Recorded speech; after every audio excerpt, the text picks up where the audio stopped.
Hello everybody, Brad on YouTube, and I want to talk about a fragrance right now called Zegna Forte, and this is the 50 milliliter bottle, and I ended up just going ahead and ordering this thing off of bloomingdales.com. If you've been watching my sample wish list video, you may have noticed that this was the one fragrance that I was really interested in checking out this year.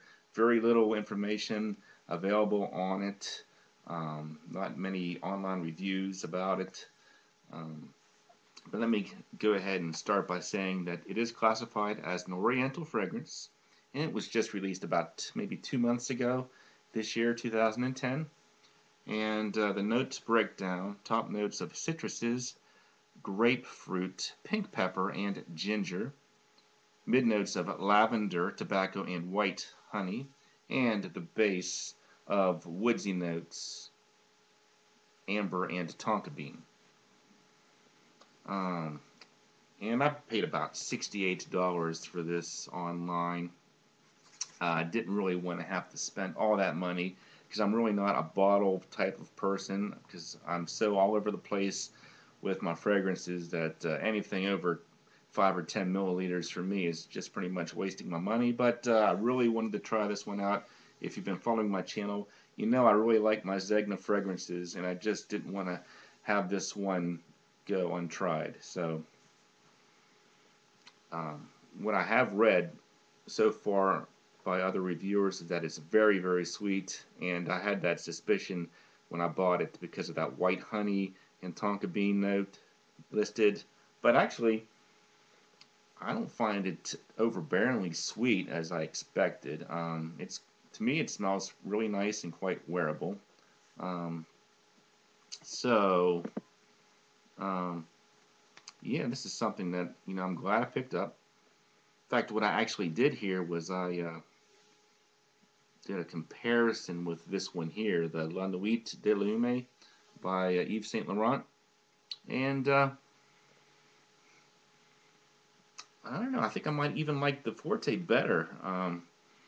The Forte has a richness to it. I can kind of get the deepness of the woods plus the sweetness in there. And when I'm smelling the La Nuit, I don't know. It just kind of almost smells like it's a bit soapy right now, by comparison at least. So I'm not really sure if Forte would be more in line with the original Yves Saint Laurent's La Hume or the La Nuit version. It's probably somewhere in between. But yeah, if you already own those other two Yves Saint Laurent fragrances, you might not want to go out and buy a third spicy ginger tonka bean type fragrance.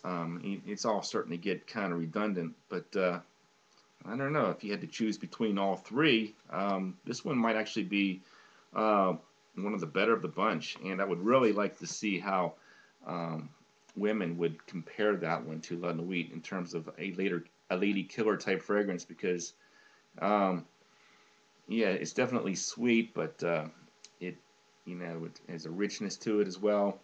Um, yeah, I'm glad I picked this one up, and I wish there were more places that had samples available.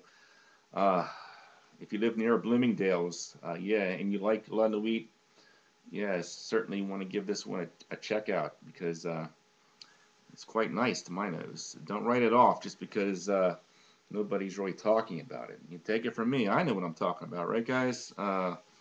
Yeah, give it a try. Zegna Forte.